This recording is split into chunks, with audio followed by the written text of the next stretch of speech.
the Conservatives have erred tremendously, and the central Liberals as well, the middle-of-the-road Liberals, by letting the radicals take the moral upper hand on the environment front.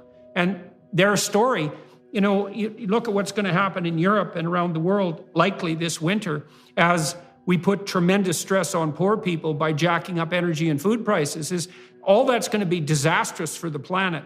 In the terms that the environmentalists themselves hypothetically hold dear, the idea that we can make the planet more habitable on the environmental front by impoverishing poor people, by raising energy prices and food prices is absolutely, it's not only absurd logically, but I think it's tantamount to genocidal in its intent. It's really appalling. It creates grave danger for those who are on fixed income going into an environment, especially in our northern climates, January, February, March, April. It's dangerous not to have reliable power, not to be able to have reliable home heating. And we have to be mindful that, as you say, the people most impacted by that are the ones at the lower end of the income scale. And so if you are forcing a senior citizen to make a choice of reducing their food bill or reducing their pharmaceuticals so that they can keep their electricity and their heating on, those are not decisions that any government should be forcing their people to make. But that's the decision this is logically where the policies of those on the extreme green left have led to, is that they are now sacrificing those at the lower end of the income scale, which they put their heart on the sleeve and they say that that's who they care about. But it is just demonstrably untrue when you see the impact of it. And I'll add one more to it.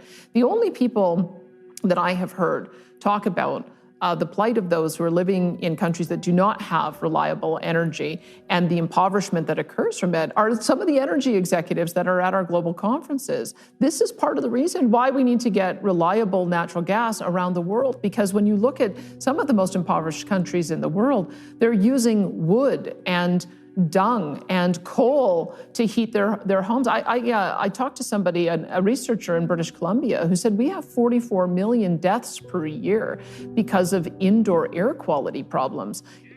And so why is that not elevated as an issue that we know we can solve by having these secure types of energy? LNG is going to be a solution. So you look at facts like that, and that's a bloody, blatant fact, that one. And it's children that are disproportionately affected on that front too.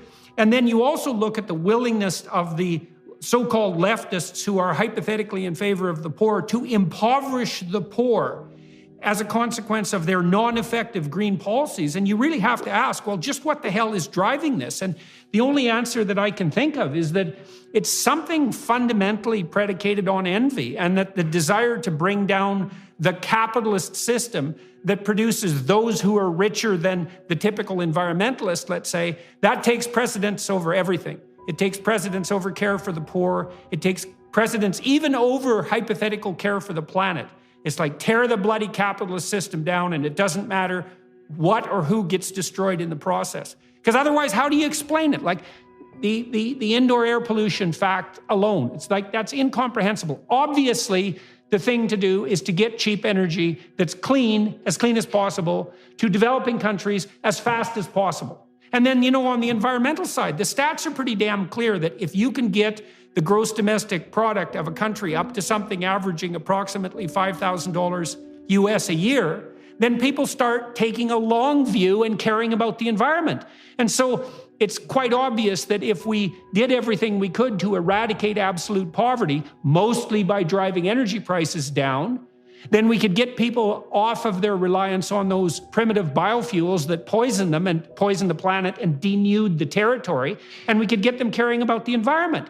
And so why not do that? And I don't know why it's so hard to get these messages out. It does seem, and maybe it is, that we're facing something that is more of a culture war underneath the surface, that we think it's about solving environmental issues, and we think it's about caring for those who are vulnerable, and we think it's about obliterating international poverty. And it's not. It's about something else altogether. And I would say I need to be very, very clear, because I know the world keeps on talking about some transition to some other fuel that might someday exist in the future. And I'm going to tell you that our messaging here is going to be very, very different. We are not going to transition out of oil or natural gas. We're going to transition away from emissions. We're going to produce these products in a way that has lower and lower emissions.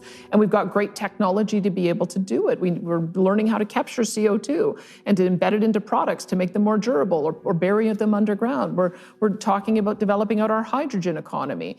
LNG is going to be one way that we're able to reduce more polluting fuels around the world and reduce global emissions. But when you start doing all of these things, one of the things I don't think is well understood is that out of a barrel of oil comes about 6,000 different products. And not all of them are combustion, about 70% of them aren't. We've got lubricants and plastics and building material, asphalt. So even the enthusiasts of zero-emission vehicles, they're going to need roads to drive them on, which means that we are going to need to produce bitumen. And if we can produce bitumen with lower and lower emissions, then this is a win for everybody. This is a win for the environment, it's a win for the economy, it's a win for affordability, it's even a win for the environmentalists, though they don't realize this. And so we need to get away from any notion that these fuels are going to be kept in the ground. I think it's as ludicrous to talk about phasing out oil and natural gas as it is ludicrous to talk about phasing out concrete or phasing out steel. We are increasingly using our base products